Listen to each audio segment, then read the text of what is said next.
할렐루야. 오늘도 주님 은혜 가운데 평강히 사랑하는 우리 손님들 모두 가운데 함께 하시기를 바랍니다. 우리 마태복음 같이 주감 들어보는 신약개론 하고 있습니다. 지금도 사실은 마태복음이 1장부터 쭉 들어가진 못했습니다. 곁에 있는 거, 겉에 있는 거를 쭉 배경도 하고 그 안에 있는 주제도 하고 있습니다. 구약에 나타난 성경을 인용해서 마태복음에서 예수님께서 인용하신 성경 구절에 대해서도 말씀하고 있고, 예수님이 여러 가지 말씀을 통해서 하신 것이 다 구약 성경의 인용을 말씀을 통해서 메시아이심을, 그리스도이심을 가르쳐 준 것이다, 이렇게 하는 것도 있고요. 예수님의 제자도 했고 여러 가지 했는데요. 오늘은 성경에 나타난 권력자들에 대해서 좀 배워보겠습니다. 이 마태복음에서, 마가복음, 누가복음, 요한복음에서 복음서 시대에, 예수님 시대에 권력자들이 있었습니다. 결론부터 말씀을 드린다면은 예수님을 십자가에 못 박히는 데에는 이 권력자들이 다 동의하고 앞장서서 예수님을 십자가에 못 박는 데 넘겨주었습니다. 그러니까 그 당시에 종교 지도자라고 하는 사람들, 또 그 당시에 제사장들이라고 하는 사람들, 또 그 당시에 정치 지도자들, 그런 권력자들이 예수님 편이 된 게 아니고 예수님을 죽이는 데에 앞잡이가 되고 앞장섰던 사람들이었고, 사실은 그 모든 종교 지도자들이며 정치 지도자들이며 다 오늘 본문의 말씀 가운데서 사람의 인기, 사람의 표, 사람의 어떤 인기 때문에 예수님을 잡아 죽이고 십자가 못 박히는데 다들 하나가 됐습니다. 그래서 성경에는 예수님을 잡아 죽이는 그날에 헤롯과 빌라도가 원수지간인데 그때 당일에만 친구가 됐다 그랬어요. 정말로 우리 오늘 이 성경에 나타난 권력자들에서 배워볼 때에 우리는 이 지금에도 종교 지도자들도 크게 아니고 정치 지도자들도 크게 아니지만, 저런 거 한다고 해가지고 예수님이 기뻐하시는 건 아니고, 정말로 그 시대마다 예수님을 정말로 따라가는 자들이 저는 예수님의 제자라고 생각합니다. 그래서 어떤 큰 명예가 없어도, 어떤 물질도 많이 없어도 무명의 그리스도인 예수님을 정말로 따라가면서 자기를 부인하고 자기 십자가를 지고 자기 사명에 충성하는 자들이 주님께서 기뻐하시는 성도들이지, 어떤 이 세상에 권력이 많이 있다고 해가지고 그 사람들을 예수님께서 기뻐하시는 것은 아니다. 보세요. 그러면 이 계층에 대해서 한번 보겠습니다. 먼저 제사장들 그룹인데요. 넘기세요. 제사장들 그룹인데, 제사장들 그룹은 어디서 하나님 앞에 일을 하지요? 성전에서 합니다. 성전에서. 그죠? 성전에서 하는데, 이 성전은 하나밖에 없어요. 그때 당시에 예루살렘 성전입니다. 이것은 누가 지었던 성전이라고요? 헤롯이 진 예루살렘 성전인데, 이 성전에서는 계급들이 쭉 있습니다만 먼저 최고의 계급은 누구냐? 대제사장입니다. 대제사장. 근데 오늘 성경의 말씀에도 이제 나오지만 33절에 26장 3절에 나오지만 그때 제사장들, 대제사장들과 이렇게 돼 있죠. 왜 원래 대제사장은 한 명이죠. 한 명이에요. 근데 왜 복수를 썼을까요? 대제사장들. 이때 대제사장은 원래 가야바입니다. 가야바인데 그 가야바가 안나스의 사위예요. 사위. 근데 안나스가 실제적인 대제사장을 하고 있었어요. 가야바는 쉽게 말하면은 대제사장이긴 하지만은 어떻게 보면은 안나스의 꼭두가시처럼 그렇게 이제 대제사장의 일을 받지요. 그래서 대제사장들이라고 한 거죠. 대제사장은 뭐 하는 거죠? 우리가 잘 알다시피 지성소에 대속죄일에 한 번씩 들어가요. 모든 공동체의 죄를 가지고 들어갑니다. 그래서 그 성전의 모든 제사를 관장하기도 하고, 사내들인 공의회가 있어요. 사내들인 공의회는 우리가 볼 때 이제 사도행전에도 나타나고 하지만 공회라고 나와요. 공회. 그 공회가 사내들인 공회를 의미합니다. 사내들인 공회는 이제 71명이 정원입니다. 71명 중에서 의장격이 누구냐? 대제사장이죠. 그래서 그 사내들인 공회에서 모든 이 종교적인 법안, 의결권과 결의권, 그런 것들을 다 이 사내들인 공회에서 갖고 있어요. 그래서 예수님께서 십자가에 못 박히시기 전날 밤에 이 겟세마네 동산에서 이 말고가 가룟유다가 예수님을 넘기잖아요. 예수님을 대제사장들과 서기관들이 넘기는데, 그날 밤에 불법 재판을 합니다. 그냥 끌고 가서 십자가 언도한 게 아니고 사형 선고를 한 게 아니라 그들 나름대로의 제목을 예수님에게 덮었었어요. 그게 뭐냐면 신성 모독죄인 거예요. 네 하나님 아들이냐, 네가 그리스도냐 물어봤을 때 맞다, 내가 그리스도다. 그러면은 뭐예요? 하나님의 아들이라고 신성 모독죄를 덮어줘가지고, 원래는 그 밤에 그냥 날치기 통과, 그날 밤에 모여가지고 다 모여가지고 땅땅땅 두드리는 게 원래는 안 되는 거예요. 불법 재판이야. 근데 불법 재판을 써서라도 예수님은 뭐 하고 싶었어요? 십자가에 못 박아 죽이고 싶은 거예요.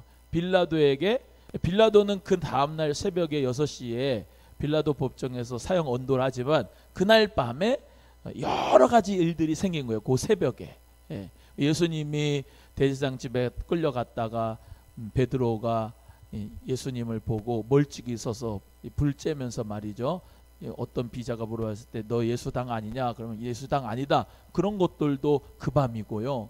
또 예수님과 이제 헤롯이 왔다 갔다 하면서 이제 빌라도는 헤롯에게, 헤롯은 빌라도에게 왔다 갔다 하면서 이제 예수님을 또 십자가에 못 박는 권세를 누가 가졌느냐 신랑이 하면서 물어보기도 하고, 헤롯에 갔을 때는 예수님이 아무 말도 하지 않으시고 빌라도에게는 많은 말씀하셨죠. 빌라도가 물어봐서 너가 유대인의 왕이냐? 그렇다 말씀하시고, 예수님께서 그리스도의 되심을 말씀도 하시고요. 또 빌라도 아내가 그 예수님 그렇게 하지 말라고 하기도 하고, 그럼에도 불구하고 빌라도가 손을 씻고 밀란이 일어날까봐 이 잘 치리하지 못하면 자기 총독이라고 하는 그 권위에 대항하고 또 자기 밥그릇 없어질까봐 그렇게 이제 예수님을 사형 언도하지요. 어찌 됐건 이 대제사장은 그렇게 성전의 제사를 모두 다 관리하고 또 사내들인 의회의 의장이다. 마태복음 오늘 26장 1절에서 5절 말씀까지가 보시면은 너희 아는 바와 같이 이틀을 지나면 유월절이다. 인자가 십자가에 못 박히기 위하여 팔리우리라. 예수님께서 제자들에게 이렇게 말씀하셨죠. 그래서 예수님은 유월절에 십자가 못 박히신 거예요. 다 하나님의 그 타이밍이죠. 다 예루살렘에 뭘 지키러 와요? 유월절을 지키러 와요. 각 원근 각처에서 다 옵니다. 그래서 사도행전 1장에 2장에 나오는 많은 갑바도기아인 본도 길리기아 많은 사람들이 예루살렘 떠나지 말고 성령 받기 위해서 기다렸던 것도, 그들이 자기 고향으로 돌아가야 하는데 그러지 않고 예루살렘을 떠나지 않고 성령 받기를 기대한 것도 유월절이 지나서 그 오순절날 성령의 세례를 그들이 받았던 거죠. 어찌됐건 예수님께서 그런 십자가 못 박이신 날이 유월절이었다. 유월절이 뭡니까? 패스오버. 모든 이 어린 양의 피로 문설주와 문인방에다가 바르면 재앙이 넘어가고 사망이 넘어갔던 출애굽의 그 역사를 다시 이 절기를 삼아가지고 주님 앞에 예배하는 건데요. 그 유월절에 딱 맞춰가지고 예수님께서 십자가에 못 박히신 것은 그 어린 양의 피로 우리의 모든 죄를 사하신 것을 성취신 것인 줄로 믿습니다. 그래서 이 대제사장이 그렇고 수석 제사장도 있습니다. 봉헌된 예물을 제정하고 주관한다. 이 사람들도 뭡니까? 사내들인의 회원입니다. 사내들인의 회원이. 제사장들도 사내들인의 회원이고요. 또 일반 제사장들이 있는데 일반 제사장들은 24반열로 나누어서 매년 2번 일주일씩 희생 제사를 드립니다. 그러니까 24개의 반열들이 돌아가면서 제사장의 일을 감당을 하는 거예요. 평생 자기가 뭐 52주 동안 다 하는 게 아니고 이거 오늘 여기 나온 것처럼 매년 2번 일주일씩 돌아가면서 24반열이 돌아가면서 성전에서 희생 제사를 드리고, 레위인들이 있는데 레위인들은 제사를 드리는 게 아니라 성전 봉사하는 것으로 이제 서브하는 그런 사명을 감당하죠. 그래서 레위인 가운데 제사장들이 나오고, 원래는 대제사장은 원래 아론의 아들들에서만 엘리나답과 뭐 이런 사람들이 자기 자녀들이 제사장들을 했었죠. 그런데 대제사장들을 했었는데 아론이 있고 대제사장들이 했는데, 나중에 솔로몬 시대 오면서 사독이 이제 솔로몬하고 아주 이제 아삼육이죠. 둘이 같이 함께 하는데, 사독 그 후예들이 제사장직을 했었어요. 그래서 사두개인들 할 때 그 사두개인의 원어의 뜻이 사독이고 쭉 이어서 내려왔던 거를 이렇게 레위인들이 24반열로 성전 봉사에 동참했던 것이 나옵니다. 그래서 누가복음 1장에 5절 8절 이렇게 보시면은 이제 세례 요한의 아버지가 이제 사가랴고, 그런데 그가 아비야의 반열에 따라 가지고 제사장 일을 감당을 했거든요. 그런 것처럼 그 당시에도 반열을 따라 가지고 이제 이런 제사장의 일을 감당을 했었다라는 것이죠. 그게 사실은 성전 안에서 그런 제사의 일을 감당을 하고 봉사하면은 그게 하나님을 섬기는데 그냥 순수 봉사자만 돼야 되는데, 그 당시에는 그렇지 않고 그게 권력이었어요. 권력자들이 이렇게 성전에서 제사장들이 나타나게 된 거죠. 그 다음에 이제 두 번째는 회당입니다. 회당은 뭐냐면 성전하고는 개념이 좀 달라요. 회당은 언제부터 생겨졌냐면은 이 유대인들이 제2성전, 제1성전 솔로몬 성전이 회파당하고 그 다음에 뿔뿔이 흩어져 가지고 북쪽은 아수르로, 남유다는 바벨론으로 끌려갔잖아요. 끌려나간 가운데서 그들이 성전에 모일 수가 없었어요. 그래서 그들이 이제 하나의 장소를 만들어서 율법도 낭독하고 해석하고 그랬는데, 그게 시나고게 회당으로 발전이 됐습니다. 그래서 그게 신약에 오기 전에, 예수님 오시기 전에 그 전서부터 계속해서, 예를 들면 이민 사람들이죠. 이민자들. 원래는 내셔널리티가 유대인인데 이민을 간 거예요. 쉽게 말하면 이민을 가니까 성전에 올 수가 없잖아요. 그 비행기도 없고 그때는. 그러니까 오기가 어려우니까 자기 나름대로 회당을 만들었어요. 그래서 거기서 율법 낭독도 하고 해석도 하고, 그래서 회당 중심의 다시 말하면 종교 생활을 하게 된 거죠, 유대인들이.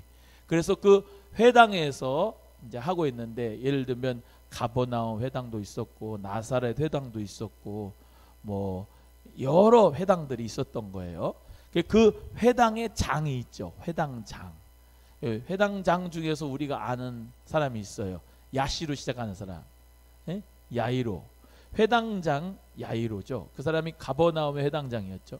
야이로.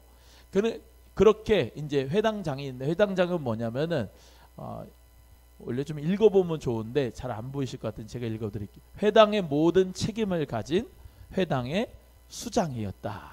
회당의 수장이 모든 회당의 책임을 가지고, 그리고 이제 율법을 낭독하기 위해서는 누구나 율법을 낭독할 수 있고 설교할 수 있거든요. 근데 그걸 하기 위해서는 회당장의 허락을 맡아야 되는 거예요. 그래서 그 회당장이 성경에 나오는 또 권력자고, 핫잔이라고 하는데요. 핫잔은 기도문을 암송을 하는 사람, 또 율법을 낭독하고 그런 실제적인 일들을 관장하는 사람. 그러니까 회당장이 있고 총무격이죠. 회당장의 수행원, 회당장의 수행원처럼 핫잔이 있었어요. 그래서 그 회당장을 보필하는 역할을 했는데, 사도행전 13장에 가시면은 사도행전 13장에 가시면은 바나바의 조카 요한이 나옵니다. 그 요한을 마가 요한이라고 해요. 마가 들어봤어요? 마가 요한. 이게 바나바의 조카인데요. 바나바의 조카. 원래 어떤 사도행전의 배경이 있냐면은, 바나바가 사실은 바울을 다시 말하면 예루살렘의 교회에 소개시켜 가지고, 이 사람 복음적이다, 이 사람 예수님 믿고 거듭났다라는 것을 피력해 줬죠. 그리고 수리아 안디옥 가서 같이 1년 동안 그 교회를 세웠죠, 바울하고. 그리고 예루살렘에 이제 연복까지 보냈던 그런 아주 막역한 사이였어요. 근데 바나바와 바울하고 같이 복음의 1차 전도 여행을 하면서 심히 싸운 적이 한 번 있었어요. 그게 누구 때문이냐면 이 마가 때문이었어요. 마가. 지금 나오는 마가 요한. 이 마가는 아까 누구라 그랬죠? 바나바의 조카예요. 근데 마가가 같이 다니면서 힘들다 그래서 나 안 가요 그래서 빠졌어요. 다음에 갈 때 이제 바나바와 바울이 마가는 데려가야 된다, 그런 쪽이 바나바고, 바울은 데려가면 안 된다, 이 사람은 성실하지 못하다, 쉽게 얘기하면. 그래서 갈라졌죠.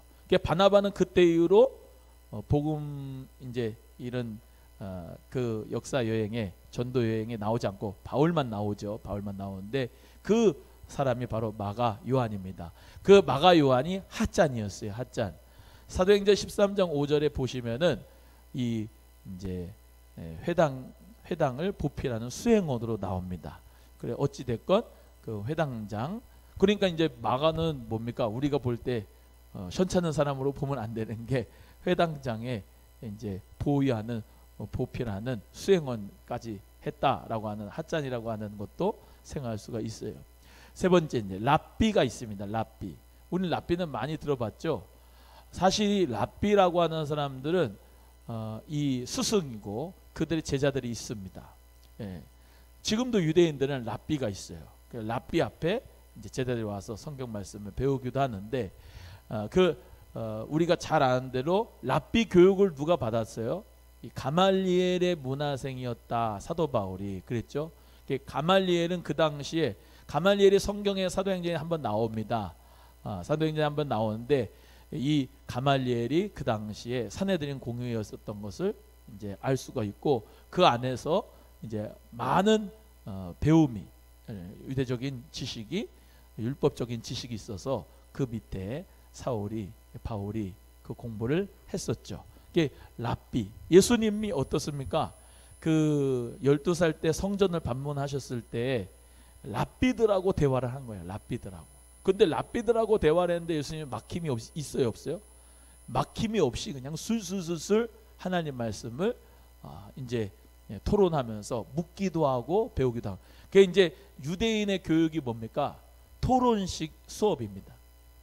그래서 지금도 유대인들은 하나의 정답을 얘기하지 않고 율법에 대해서 계속 토론을 합니다. 그 토론하는 가운데서 상대방의 모든 의견들을 다 받아들이기도 하고 자기의 것을 보완하기도 하고, 그러면서 이제 유대 교육이 지금도 쉐마 교육이다 하면서 많이 이제 사람들에게 어필이 된 게 그 토론식 수업이에요. 그게 랍비에서부터 이제 나온 거죠. 그래서 그 랍비 중에 니고데모라고 하는 사람도 있었죠. 그래서 예수님에게 밤에 찾아왔죠. 밤에 찾아와서 어떻게 해야 하나님 나라 들어갈 수 있습니까? 물어보기도 하고, 예수님이 사람은 다시 태어나야, 거듭나야 된다. 물과 성령으로 거듭나야 간다. 그 어떻게 엄마 뱃속에서 모태에 들어갔다가 다시 납니까? 물과 성령으로 거듭나야 된다. 그런 말씀을 하는 거죠.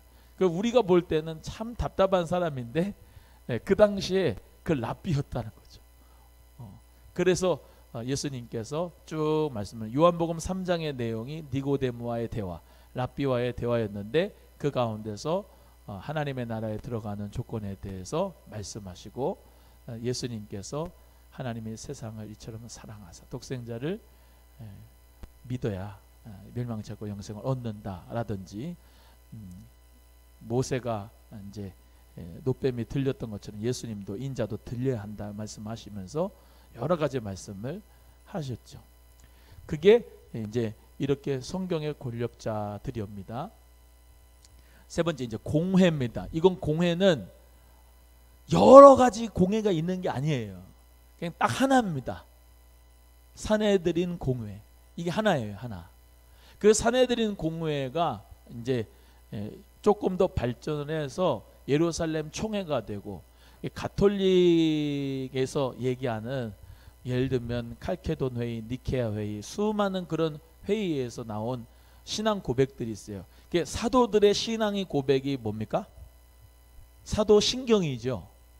사도신경이잖아요. 이 사도들의 신앙 고백인 사도신경을, 이 문구를 만들기 위해서는 어마어마한 이 논쟁이 있었고, 어마어마한 회의와 어마어마한 이런 또 피흘림도 있었습니다.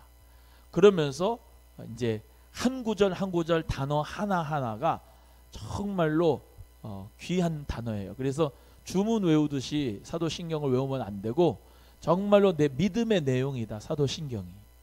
아멘이죠.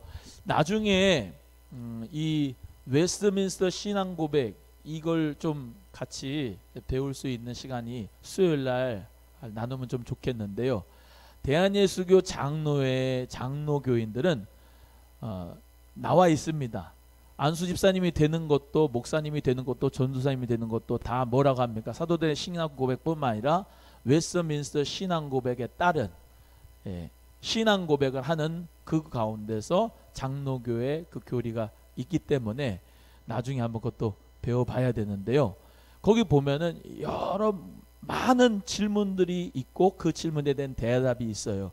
그래서 내 마음대로 대답을 하는 게 아니라 이단을 분별하는 거, 그 신앙 고백에 맞느냐 안 맞느냐에 따라서 우리가 볼 수 있죠. 그래서 지금이라도 괜찮습니다. 웨스트민스터 신앙 고백은 시중에도 그렇고 다 나와 있어요. 잘 읽어보시면은 많이 도움이 될 겁니다. 그 어찌 됐건 이 산헤드린 공회의 공회원은 제사장과 장로들 71명으로 구성된 유대 최고의 재판 기관의 구성원이다, 이렇게 되어 있습니다. 성경을 한번 찾아보시면 좋겠는데요. 한번 찾아보겠습니다. 마태복음 26장 57절에서 59절.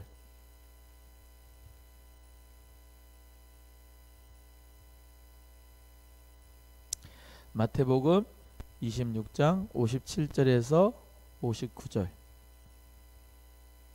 한번 읽어보겠습니다. 시작. 예수를 잡은 자들이 끌고 대제사장 가야바에게로 가니 거기 서기관과 장로들이 모여 있더라.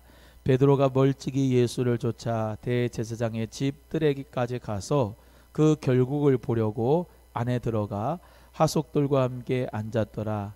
대제사장들과 온 공회가 예수를 죽이려고 그를 칠 거짓 증거를 찾으며, 쭉 읽어볼까요? 거짓 증인이 많이 왔으나 얻지 못하더니 후에 두 사람이 와서 가로되 이 사람의 말이 내가 하나님의 성전을 헐고 사흘에 지을 수 있다 하더라 하니, 대제사장이 일어서서 예수께 묻되 아무 대답도 없느냐? 이 사람들의 너를 치는 증거가 어떠하뇨 하되, 예수께서 잠잠하시거늘 대제사장이 가로되 내가 너로 살아계신 하나님께 맹세하게 하노니 내가 하나님의 아들 그리스도인지 우리에게 말하라. 예수께서 가라사대 네가 말하였느니라. 그러나 내가 너희에게 이르노니 이후에 인자가 권능의 우편에 앉은 것과 하늘 구름을 타고 오는 것을 너희가 보리라 하시니, 이에 대제사장이 자기 옷을 찢으며 가로되 저가 참남한 말을 하였으니 어찌 더 증인을 요구하리요? 오라, 너희가 지금 이 참남한 말을 들었도다. 생각이 어떠하느뇨? 대답하여 가로되 저는 사형에 해당하니라 하고, 이에 예수의 얼굴에 침 뱉으며 주먹으로 치고 혹은 손바닥으로 때리며 가로되 그리스도야 우리에게 선지자 노릇을 하라. 너를 친 자가 누구냐 하더라. 아멘. 예, 이 예수님을 끌고 대제사장 가야바에게로 갔습니다. 가야바의 집, 그 가야바의 집을 가면은 지금도 그 가야바의 집에 감옥이 있어요. 감옥이. 근데 지하인데요, 지하. 여기서 이렇게 좀 내려가는데 참 이제 예를 들면 이 지하로 들어가잖아요. 지하로 들어간다고 하면은 이제 쭉 들어가면 저 밑에서 이제 위를 보면은 구멍이 하나 뚫어졌어요. 구멍. 여기서 여기 1층에서 예수님을 꽁꽁 묶어 가지고 그 구멍 아래로 예수님을 달아 내리는 겁니다. 그 구멍 아래로. 예수님의 그 감옥 안에 들어가서 우리가 목사님들하고 예배를 드리고 기도를 했는데 얼마나 많이 울었는지 몰라요. 그 대제사장 그 가야바의 집에 감옥이 있어요. 감옥이. 오늘 본문의 이 말씀에도 그렇죠. 온 공회가 예수님을 죽이려고 그를 칠 거짓 증거를 찾았다 그랬어요. 거짓 증거를. 그래서 뭐라고 그래요? 한 사람의 증인을 세워가지고 뭐 얘기하게 합니다. 이 예수가 뭐라 그랬냐면은 성전을 헐고 사흘 3일 만에 다시 일으킨다고 했습니다. 너 진짜 그랬어? 예수님께서 내가 말하였다. 그러니까 예수님을 신성모독, 다시 말하면 참남하다. 예수님이 참남한 말을 했다 그래서 더 이상 증거 필요 없다 그러고 예수님을 십자가에 못 박아 죽여야 된다고 이렇게 사형에 해당한다고 하면서 예수님을 얼굴에 침을 뱉고 예수님의 얼굴을 주먹으로 때리고 예수님의 얼굴을 손바닥으로 때리고 그리스도야 하면서 비웃어 가면서 선지자 노릇하라고 너를 친 자가 누구냐 그러면 그러니까 예수님 막 아프잖아요. 옆에서 막 치면서 놀리는 거예요. 너 친 자가 너 때린 자가 누구게 하면서 막 놀리는 거란 말입니다. 이 광경을 보고 이 장면을 떠올리면 어떻습니까? 나의 죄 때문에 조롱 받으셔야 되고 나의 죄 때문에 정말로 핍박과 이 주먹으로 맞으시면서까지 나를 위해서 보배 피 흘려주시고 조롱받으시고 멸시받으신 예수님, 그 예수님과 함께 우리 모두 다 이 사순절 기간 동안에 정말로 나 대신 수치를 당하신 그 예수님 때문에 우리는 죄에 대한 수치요, 죄에 대한 수치, 그 죄에 대한 수치를 내가 받아야 되잖아요. 죄 지으면 얼마나 그 부끄럽습니까? 죄를 짓고도 수치를 갖지 않는 시대가 지금의 시대인 것 같아요. 근데 죄에 대한 수치를 우리 예수님이 나를 대신해서 다 받아주셨으니까 우리 모두가 그 은혜 감사하면서 그만큼 죄가 무섭고 그만큼 죄가 수치스러운 것을 우리가 깨닫고 예수님을 의지하고 주님을 바라보는 저와 여러분이 되어야 할 줄로 믿습니다. 그래서 지방 공회원들은 장로들로 구성하고 지방 사건들을 치료하는 공회원이고, 그죠? 공회원, 공무원들일 수 있어요. 공회원들이 지방 공회원들이 있고 세리가 있는데 세금의 징수를 위해 고용된 자들이다. 예수님이 성전을 만민이 기도하는 집이라 말씀하면서 강도의 굴려를 만들었다고 그랬잖아요. 그러니까 뭡니까? 오늘 이제 여기까지만 하는데 여기 나타난 사람들이 다 뭐라고요? 종교 지도자들입니다. 종교 지도자들. 근데 종교 지도자들이 예수님 죽이는데 앞장섰어요. 대제사장 가야바부터 모두가 다 예수님을 죽이는데 앞장섰던 사람입니다. 예수님 십자가에 못 박으라고. 그러니까 정말로 종교인 노릇을 하는 목사들도 그렇고 장로들도 그렇고 정말로 주님을 더 잘 섬기고 순결하게 정말로 많은 그런 양떼들을 말이죠, 예수님께로 인도하고 하나님에게 생명으로 인도해야 될 영적인 분별함이 있어야 될 종교 지도자들이 저렇게 예수님을 십자가에 못 박히지 못해가지고 예수님을 죽이지 못해가지고 거짓 증거를 찾았던 것을 볼 때 얼마나 부패했까, 얼마나 그 당시에 종교적으로 부패했으며 하나님이 제사가 진짜 징그러운 거예요. 하나님 받으시기가 싫은 거야. 겸손히 하나님과 행하고 정의를 행하고 공의를 행하고 주님 앞에 정말로 그 믿음으로 겸손하게 하나님을 바라봐야 될 저런 종교 지도자들이 맨 돈 받고, 그죠? 예수님 팔려고 가룟 누나가 은 30 주고 팔았잖아요. 돈 챙기고 말이에요. 돈 받고 예수님을 십자가에 못 박고 말이죠. 다 당일에 친구가 되어가지고 예수님 죽인 데는 앞장섰던 이 종교 지도자들, 우리 모두가 다 저부터 시작해서 한국교회 주의 종들, 주의 정말로 총회장님들, 종교 지도자들, 여러분 뭐 할 것도 없어요. 안수 집사님들, 장로님들 모두가 다 저부터 시작해서 정말로 이덕격들 모두가 다 주님 앞에 회개하는 역사가 있어야 될 줄로 믿습니다. 전도사님, 뭐 신학생, 뭐 할 것 없이 지금의 시대에 하나님께서 우리에게 사인 주는 거예요. 회개하라고. 하나님 앞에 돌아오면 하나님께서 긍휼을 베풀어 주셔서 이 땅의 전염병도 물리쳐 줄 줄로 믿습니다. 오죽하면 하나님이 마귀에게 허락해가지고 전염병을 줬을까요? 이 나라, 이 세계에 죄악이 얼마나 간영하면요. 하나님 앞에 정말로 우리 모두가 회개하는 역사가 있어야 될 줄로 믿습니다. 저는 요즘에 참 신기한 게요, 두 가지 사건이 같이 오버랩이 됩니다. 하나는 박사방입니다. 이 박사방, 엠번방, 텔레그램 통해 가지고 얼마나 음란한지를 보여준 거예요, 하나님이. 예? 또 하나는 전염병을 이렇게 가르쳐주고 보여준 겁니다. 그 다음 세대 애들이요, 정말로 이 음란 가운데서 어저께 저도 텔레비 보니까 너무나 놀랐어요. 누구든지 거기 들어가서 다운 받아갖고 동영상을 유포할 수 있대. 예?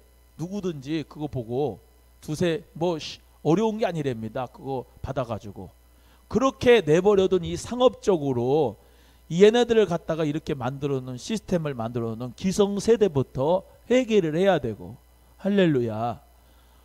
우리나라가요 그런 거 만드는데 1등 하는 나라입니다. 그 이상한 거 만드는, 방 만드는 거 1등, 그거 보는 나라도 1등. 예? 물론 좋은 것도 많지만 우리나라가 얼마나 하나님 앞에 범죄를 지고 죄악을 좀, 지금 이 코로나19 위기 가운데서도 말이죠, 정신 못 차리고 나이트 클럽 가가지고 다음 세대 애들이 말이죠, 그렇게 먹고 마시고 취하고 말이죠.